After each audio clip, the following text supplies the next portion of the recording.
What's going on, YouTube? We back at it again. Welcome to Chuck's Daily Hustle. If you haven't already, make sure you like, subscribe, and share.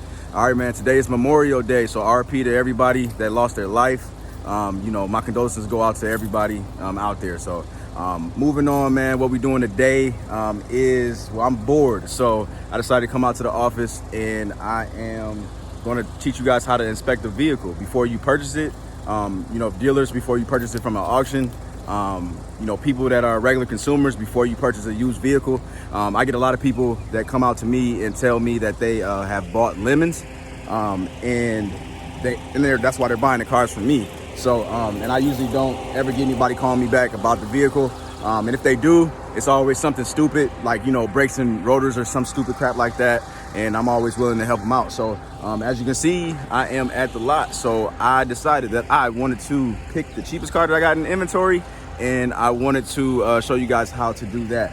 So what I'm going to do, though, is I'm going to move away from the lot because I don't want anybody interrupting the video, because people always are coming in and out of here asking questions, and I don't want any other dealers to be asking me questions as well. So I'm going to move it down the road to an open lot. That way we can get some better video quality and I don't get distracted, and I can give you the runaround on exactly what to look for, how to inspect it, and all that good crap. So I'll see y'all in a second. All right, y'all. So I'm in an open lot. It's not the one that I wanted. They got the open lot chained off that I was going to use, but we're going to use this bank lot and we're going to make it happen. So let's start off here, okay? First thing I'm doing when I'm looking at a vehicle is I am going to look it over, okay? I personally start from the front right, and then I go around it, okay? Immediately, I'm going for the tires. I'm checking the tires, see if they're bald or whatever the case may be. These are about 30-40%, okay? That front left one's 30 to 40. I'm seeing, obviously, you want to see the cosmetics, okay? Whatever you're looking for is what you're looking for. This one got really good tread, okay? That's about 80%. Looking at the back, I'm looking for any damage. Obviously, you know, we're in Minnesota, so I'm gonna see some rust. People from Minnesota are gonna be like, okay, that's typical. If you're down south, you probably, you know, as soon as you see this car, you're probably like, nope, I don't want it, because you guys don't know what rust is, okay? And that's fine. So this is just gonna be a tutorial for, I guess this would be kind of like the worst climate to do a video review on, because of how Minnesota eats up your car. All right, so I looked it over. Now, from my standpoint, as far as me being in Minnesota, the cosmetics wasn't that bad. You know, this is obviously going to be like a $1,500 car, okay? So obviously everything's going to be different on, you know, how you're going to rate a vehicle if you're going to spend the money. So this is a $1,500 car, and for me, and I'm speaking as like being a consumer, you know, I'm going to look at it like, oh, okay, that's not that bad. All right. So if you're looking for a $1,500 car, obviously you're looking for something to get you back and forth to work or to school, whatever the case may be. All right, I'm still looking at cosmetics. I'm looking at the interior, seeing if it's clean, dirty as hell, or whatever it is. It doesn't look to be bad, okay? It looks decent. So I'm gonna look over there. All right, not that bad. Let's pop the trunk before I forget to do that. Pop that trunk. All right, I forgot to vacuum this one out, so I'm glad I checked it out. But the trunk is there. Some people like to look for the spare tire, see if that's there. Spare tire's there. The jack is underneath it. So now, once again, this is a $1,500 car, so if it was me, I wouldn't care if the jack wasn't there anyway, because you know, they cost like $25 at the junkyard. So I'm looking.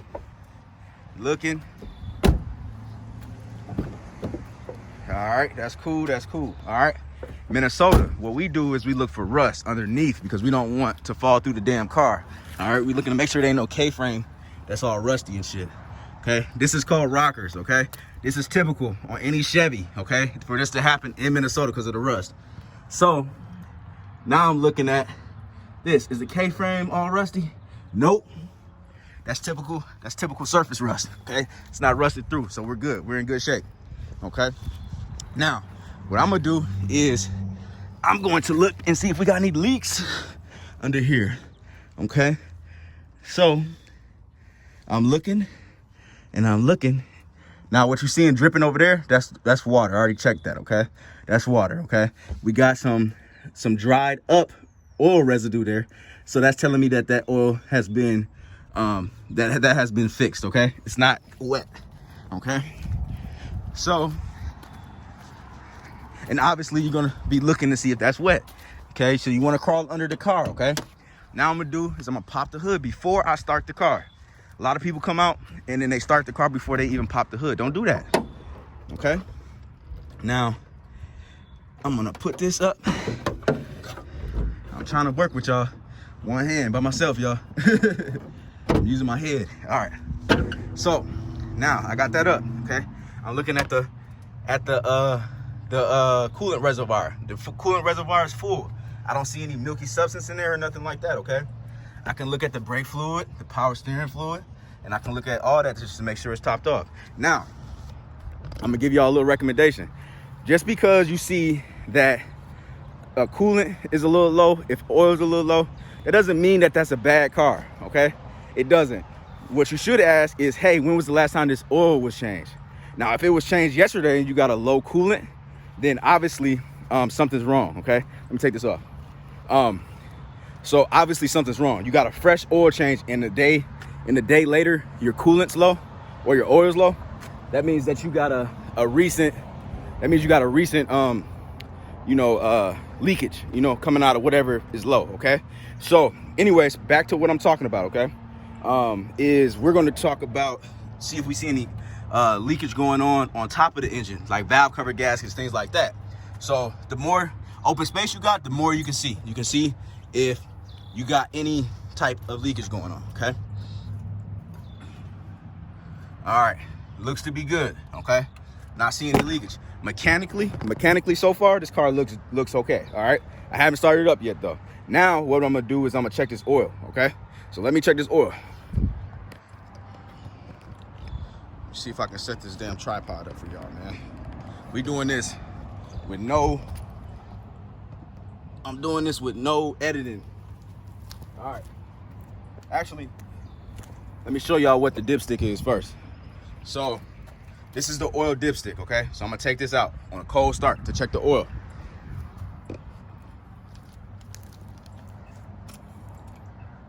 Okay.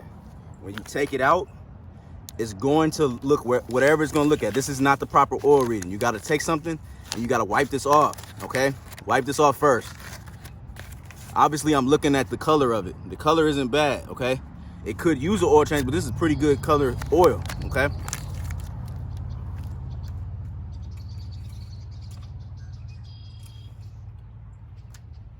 All right, so that is the reading. So right there, it's at the max. It's at the color that it's supposed to be, okay? And if this was dark black, then obviously it needs an oil change like right away, okay? Person wasn't keeping up on an oil change.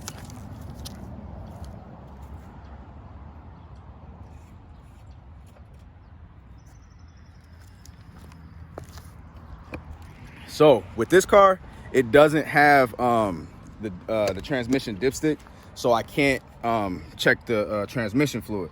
So it looks like it's sealed, okay?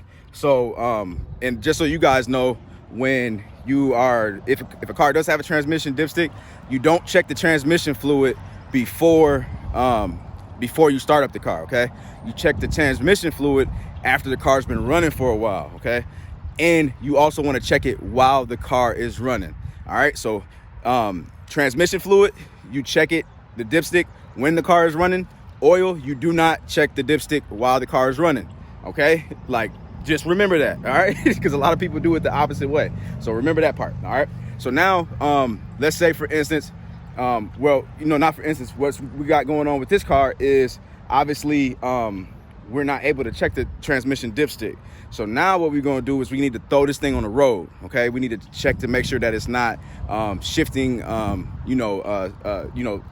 slipping, okay? We gotta make sure that the transmission is not slipping, okay? Also, if I was with somebody, I would be checking out the headlights, okay?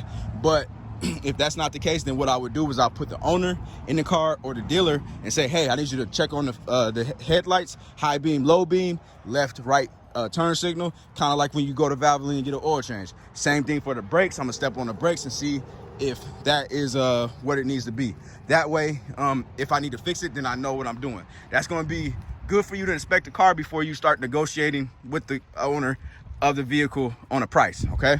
So let me close this hood real quick, and then we can go ahead and throw this on the road, all right?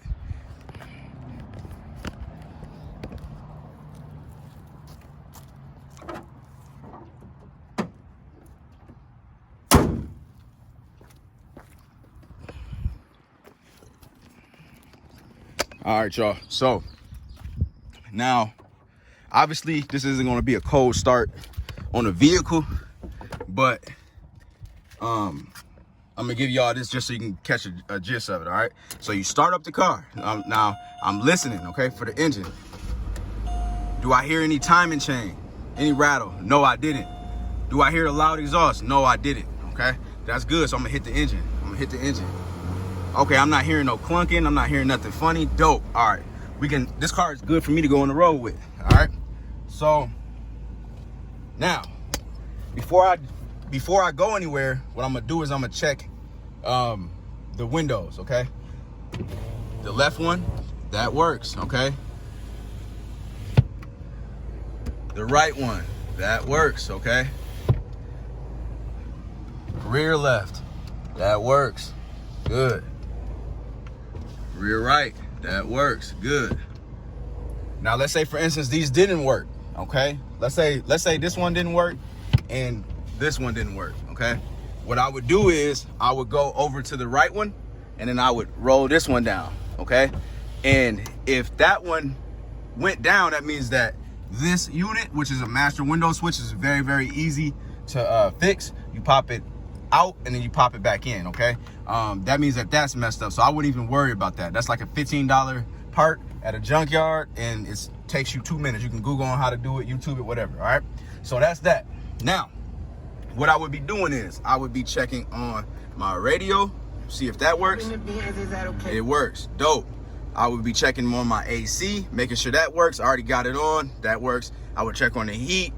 That works. Dope. All right, so now I would look at, you also want to verify that your mileage is what they advertise it at. So mine's just advertised as it is, 228. Okay, so you want to verify that, because a lot of times people will try to sneak one in. They'll say 200,000 miles on it, and it's really got 250,000. The lady I sold that blue van to, she told me that happened to her. So the dude popped up with 270,000 miles on the car. So like I said, you want to verify those things. Okay, so all right, now that's that. All right, we looking. All right, dope. All right, everything we went over that I could think of. So I'm gonna put this car in reverse. All right, put in reverse. Go back a little bit. Dope. The car went into reverse. Okay, now let's go and drive. All right, I didn't feel anything clunk, which means it doesn't need a transmission mount, which is dope. Transmission mounts can be a pain in the ass depending on what vehicle it is. This one is not hard at all, and they're cheap parts. They're like $50 to $100 parts. So, but yeah, you would feel a clunk if that was the case. So now what we're gonna do, man, is I am gonna put this down a winding road, and then that way you can kind of get best of both worlds. I'm gonna put it down a winding road, and then I'm gonna throw it on the highway. This is the same way that I make my customers go.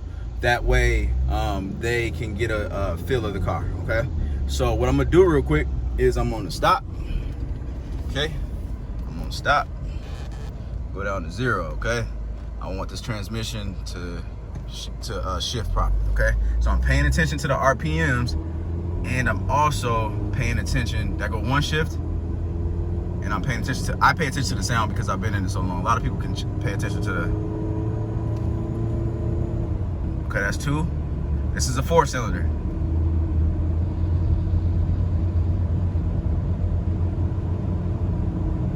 And I'm babying it. I'm not even. Okay, that's 3. Okay, so now I got it up to speed, and now I'm slowing down. Okay, I put my foot on the brake. Okay, that was a smooth brake, okay? If you're feeling pulsating in your foot, okay, on that pedal, that means that you need front brakes and rotors, okay? If you're not feeling that, then you're good, okay? And then you're also, obviously, when you're driving it, you're listening for the suspension. Do you hear any clunks? You're also, you know, checking the steering wheel, see if it's doing this, because if it's doing this, then we need some tires, or, you know, maybe there's some loose part into the vehicle. I mean, in the front end of the vehicle or something, okay? So I'm going down the round road. Let's go ahead and stop again. All right, I stopped real quick. It broke good, so that means that the brakes are good, okay? All right, you can also, while you're driving, if you want to hear if anything's clunking like a ball joint, you go like this. All right, I don't hear nothing. We're good, okay? So now we can just go ahead and get on this highway. So I hope you guys are liking this video so far, but I'm giving you basically the insight of this. I've seen videos out there on how to inspect cars, but they didn't thoroughly go through it. This is me thoroughly going through it, showing anybody, you know, a man, woman, you know, teenager, on how to inspect a car to make sure that you don't, you know, buy a lemon. All right. So this is just, you know, this isn't even about views. This is about just kind of helping people out, because that's something I always wanted to do. So anyways, back to what we're doing, man. And also comment below if I missed out anything. I can most definitely check that out. Oh, one more thing, man. If you guys are in the market and you're getting ready to buy a car, what you should do, man, is invest in a code reader. If you can buy one on Amazon for like $40, all right, a good one. And then all you need to do is, if it has a check engine light, you just plug it into the little port, and then you can just read it. That'll be smart, especially if you're like car shopping for a lot of cars. That way you can see if there's any dumb, you know, like dummy codes or any other type of codes. All right, we're on the highway. So it's still driving good.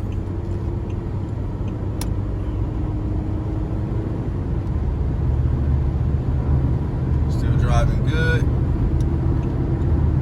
Oh, my bad. Put the wrong blinker on. All right, we up to 70. She's driving straight. All right, so I think that this car is a good car, okay? So with this car is going to need some tires in the front, or the tires rotated. I already told, well, I put it on the post, so if anybody was interested in the car, they know that they need to do 2 tires in the front or just rotate them. I forgot to actually do it myself, so I let whoever knows that, and then whoever ends up buying it, I'm gonna give them a good deal on it. But I didn't get a chance to, you know, take care of it, but whatever. So anyways, that's how you inspect that car. You know, we're not done, actually. We're not done yet, because I'm gonna give you the full thing on how I would do it if it was me buying a car. All right, so I drove it. I probably drive this car for, if it was me, I probably drive the car for like 10 minutes, 10 to 15 minutes. That way I can make sure that once that transmission heats up, that it's not going to slip on me, that they didn't throw any type of you know, additive to the vehicle to make it not sound away, you know, like a, you know, the motor or the transmission or something. So I'm gonna make sure that that's not happening. Also, oh man, when you check the dipstick on the oil, I forgot, man, if you see milky residue, then that means that the head gaskets are bad. The coolant in the oil is mixing. So, you know, you're gonna wanna not buy that car, because that means the head gaskets are bad, okay? All right, so I'm parked back here. So now what I would do is I would basically cut it off. I would probably go back and open that hood, recheck the fluids, see if I smell any coolant, smell any funny smells, and just double check what I did under the hood, okay? Then I would start it back up. Start it right back up. Dope. So this car would be a no-brainer for me. And you can use this method on any car that you're buying. So if it's a $3,000 car, $4,000 car, whatever, the higher the price range goes, the easier it is going to be for you to bargain with the buyer. as well. So if somebody's selling you a 2006 Audi A4 for $5,000 and you find the same issues that I went over with my vehicle today, then maybe we're talking about, hey man, I'll buy the car, but man, I can buy it for $3,800 because you got, a lot of work that you need to do. You know what I'm saying? Well, that's kind of lowballing if somebody's selling for $5,000, but I would say like 42, something like that. You know what I mean? I would just throw something out and see what you got to work with. Maybe you really like the car, but you still got some ammunition. You know what I mean? To go ahead and lower that offer. So if somebody was firm, I would be able to get them down a little bit. So anyways, man, I'm done with the inspection. Like I said, man, if you feel like I missed something, then, or you want some more answers, make sure you you can DM me, comment below, whatever. I got all my social media should be linked in the description, my Snapchat, my Instagram, and my Facebook, so you can add me on those. Feel free to like, subscribe, and share. I appreciate it. You on Chuck's Daily Hustle. If it's your first time checking out the channel, I do car reviews and I do behind the scenes, at the auctions and everything, and during the sale process on basically being a car dealer, man. So I vlog a lot, and I'm having fun, man. So I'm new to the game, and I'm gonna keep on throwing out these videos. Let's get the subscriber count up, man. I'm trying to get 1,000, man. I'm at 71 today on Memorial Day. I've been doing this for 3 weeks. I got 28 videos out there. Ain't nobody watching my shit, man. So y'all make sure y'all share this and get me some subscribers, man. But I'm out, man. Y'all have a good one.